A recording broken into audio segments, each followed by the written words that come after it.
Hello friends, I am doctor Pankaj. देखिए, काफ़ी दिनों से मेरे पास मैसेजेस आ रहे हैं कि सर ये जो कोरोना की वजह से जो डायरिया हो रहा है उसका ट्रीटमेंट कैसे किया जाए या उसमें क्या क्या सावधानियां बरती जाएं। तो आज हम लोग इस वीडियो में यही देखेंगे कि भाई कोरोना के डायरिया में आखिर हो क्या रहा है और उसका इलाज कैसे किया जाता है।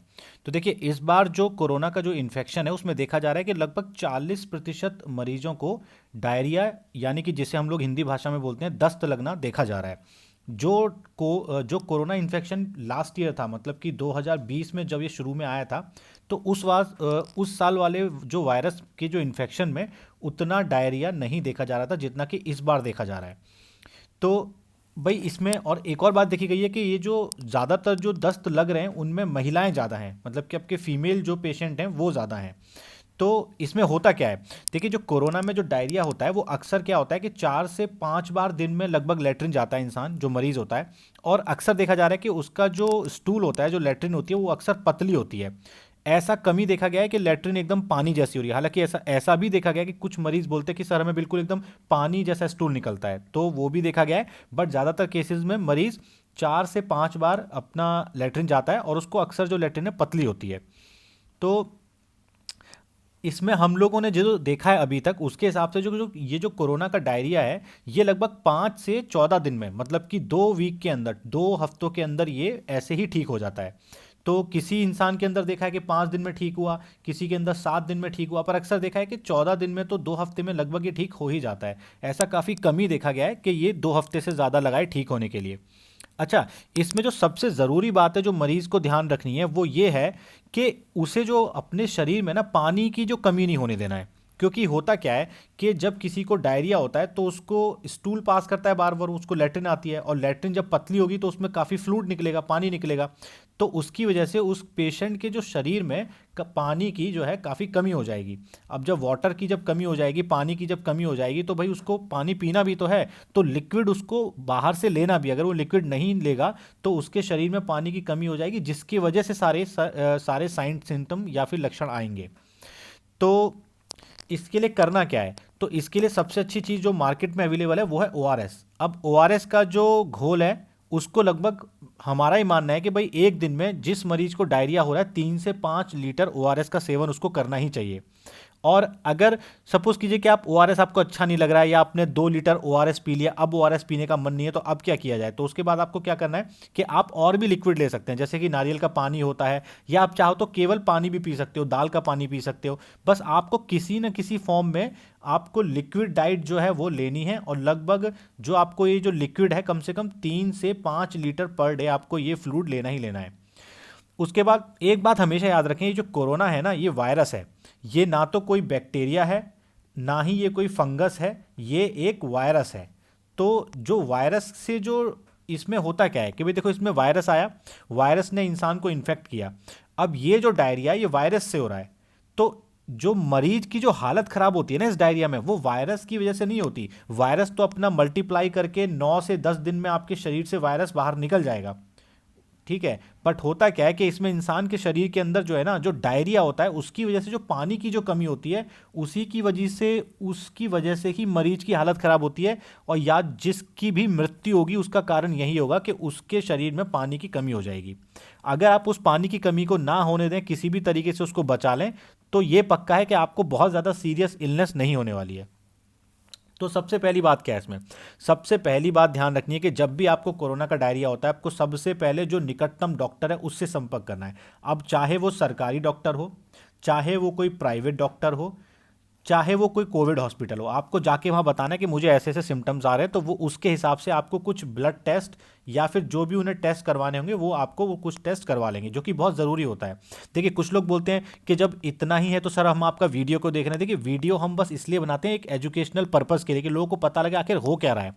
पर इलाज लेने के समय डॉक्टर से परामर्श करना बहुत ज़्यादा ज़रूरी होता है। आजकल होता क्या है, मेरे पास काफ़ी सारे मैसेज आ रहे हैं, लोग करते क्या हैं, जैसे ही उनको डायरिया होता है या कोरोना के कुछ भी लक्षण आते हैं, वो जो पास की जो केमिस्ट की दुकान है उस पर चले जाते हैं। और केमिस्ट वाला मैं देख रहा हूँ उनको जानबूझ के हर बार, भाई केमिस्ट वाला है ना, वो कोई डॉक्टर तो है नहीं, वो तो केमिस्ट वाला है। तो उसमें होता क्या है कि केमिस्ट वाला उनको अक्सर एंटीबायोटिक दे देता है। अब एंटीबायोटिक जैसे कि कोई पेशेंट को O2 दे दिया, ये जो O2 जो दवाई आती है ये एंटीबायोटिक होती है, इसमें ऑर्निडाजोल ऑफ्लॉक्सासिन होता है। ऐसी आती है नॉर्फ्लॉक्स TZ, एक नॉर्फ्लॉक्स TZ भी दवाई है, बहुत यूज़ की जाती है, ये भी डायरिया के लिए लोग देते हैं। बट आपको ये समझना होगा कि ये जो दवाइयाँ हैं ना, ये बैक्टीरियल डायरिया के लिए हैं, ये वायरल डायरिया में कुछ भी नहीं करने वाली है, इनसे कुछ भी फायदा नहीं होगा। इवन ये जो केमिस्ट जो आपको जो एंटीबायोटिक दे देते हैं खाने के लिए और आप लोग खा लेते हो, उससे आपकी हालत ज़्यादा खराब ही होगी, सुधरेगी तो नहीं। तो वायरल डायरिया में आपको याद रखना है कि वायरल डायरिया में एंटीबायोटिक का कोई भी रोल नहीं है। उसके बाद अब एक और बात है, आपको डॉक्टर को दिखाना इसलिए भी ज़रूरी है क्योंकि आपका डॉक्टर ही तय करता है कि आप कौन सी दवाई खाएंगे या कौन सी नहीं खाएंगे। देखिए, हर दवाई का ना एक साइड इफेक्ट होता है और हर मरीज भी अलग होता है। मरीज अलग कैसे होता है भाई, किसी को हो सकता है डायबिटीज़ की बीमारी आजकल बहुत कॉमन है, किसी को ब्लड प्रेशर जिसको हाइपरटेंशन बोलते हैं उसकी बीमारी है, या हर मरीज हर तरीके से अलग होता है, हर दवाई अलग होती है, हर दवाई के अलग साइड इफेक्ट होते हैं। सपोज कीजिए कि अगर कोई कोई पेशेंट आया, उसको डायबिटीज़ मलाइटस है, मतलब चीनी की बीमारी है, तो वो पहले से भी कुछ दवाइयाँ खा रहा है, कुछ मेडिसिन ले रहा है, तो अब हम उसको जो दवाई देंगे हमें देखना होगा कि उन दवाइयों का कहीं जो पहले से वो दवाई खा रहा है उनके साथ रिएक्शन तो नहीं है। तो ये देखना डॉक्टर का ही काम होता है, और डॉक्टर मरीज को देख के ये भी अंदाज़ा लगाता है कि भाई इसकी हालत कितनी ख़राब है या कितनी सही है, इसके अंदर कितना डिहाइड्रेशन है। तो इसीलिए हर मरीज़ अलग होता है, हर दवाई अलग होती है। तो इसलिए ये जो निर्णय है कि कौन सी दवाई खानी है नहीं खानी, ये कृपया आप डॉक्टर को ही लेने दें तो ज़्यादा अच्छा है।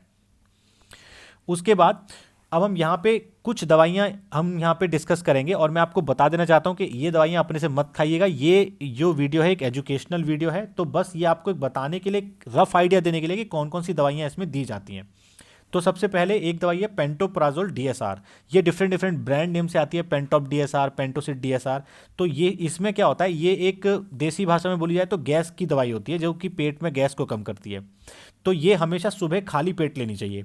अक्सर लोग क्या करते हैं, मैंने देखा है कि सुबह खाली पेट का मतलब ये वो लोग ये समझते हैं कि सुबह इसको खाली पेट ले लिया और इसको खाने के बाद तुरंत वो लोग खाना खा लेते हैं, पर ऐसा नहीं करना। इसको पहले खा लेना है और उसके लगभग 30 मिनट तक कुछ भी नहीं खाना है। 30 मिनट गुजरने के बाद ही आपको कुछ खाना या जो ब्रेकफास्ट करना है वो आपको करना है। तो ये पेंटोप्राजोल DSR है। उसके बाद नेक्स्ट आता है आपका डायरिया में, जो वायरल डायरिया में एक बहुत अच्छी दवाई काम करती है, वो होता है आपका प्रीबायोटिक एंड प्रोबायोटिक के कैप्सूल्स आते हैं। मार्केट में एक बहुत फेमस ब्रांड आता है विजिलेक के नाम से, ये तो हर जगह मिल जाता है, बहुत ही सस्ता कैप्सूल भी है, कोई महंगा नहीं है। तो ये आप डॉक्टर से पूछ लें, कुछ लोग इसको दिन में 2 बार देते हैं और कुछ लोग दिन में इसको 1 बार देते हैं। यहाँ पे देखिए, अगर कोई डॉक्टर कोई अपने पर्चे पे लिखता है बीडी का मतलब दिन में 2 बार लेनी है, और OD का मतलब दिन में 1 बार लेनी है, और ये खाना खाने के बाद आप ले सकते हैं। उसके बाद एक होती है, जब कोरोना के पेशेंट को बुखार भी आता है, तो जो फीवर आता है उसके इलाज में एक ही दवाई होती है जिसको हम लोग बोलते हैं पैरासीटामोल, जो कि क्रोसिन के नाम से भी आती है, डोलो के नाम से भी आती है। तो ये 500 मिलीग्राम और 650 mg दोनों की ही टैबलेट आती हैं। तो इनको जब जब आपको बुखार लगे, दिन में 2 से 3 गोली आराम से खाई जा सकती हैं बुखार लगने पे। उसके बाद ORS पाउडर, ये सबसे इंपॉर्टेंट चीज़ है। कम से कम 3 से 5 लीटर पाउडर जो है आपको उसका लिक्विड बना के दिन में लेना ही चाहिए। अब सबसे इंपॉर्टेंट बात है कि इसको बनाया कैसे जाता है। तो देखिए, इसके लिए आप ना एक भगोना ले लीजिए, एकदम बड़ा बर्तन होना चाहिए, और जो पानी डाले ना उसमें एक पाउडर का पाउच आता है, उस पूरे तो एक जो पाउच होता है वो 1 लीटर पानी में जाएगा। अब सबसे दिक्कत होती है, लोगों को यही नहीं पता लगता कि 1 लीटर पानी वो लोग सही से नाप ही नहीं पाते। तो उसका सबसे अच्छा तरीका है कि आप बड़ा बर्तन ले लीजिए, और एक बिस्लरी की जो 1 लीटर की जो बॉटल आती है, 1 लीटर की जो बॉटल आती है मिनरल वाटर की, उसको आप खरीद लीजिए। वैसे तो अक्सर एक बोतल सबके यहाँ पे होती है, और उसमें जो 1 लीटर पानी नाप के वो 1 लीटर पानी इस बर्तन में डाल दीजिए। और जब आप वो 1 लीटर पानी इसमें डाल देंगे, उसके बाद ORS पाउडर का एक पैकेट खोल के इसको उस पाउडर को इस पूरे बर्तन में डाल दीजिए, और इसको 1 लीटर पानी के साथ घोल के 1 लीटर लिक्विड आप बना सकते हैं। और एक बात याद रखनी है, ये जो लिक्विड बना है आपका 1 लीटर जो बना है, ये 24 घंटे के अंदर ख़त्म हो जाना चाहिए।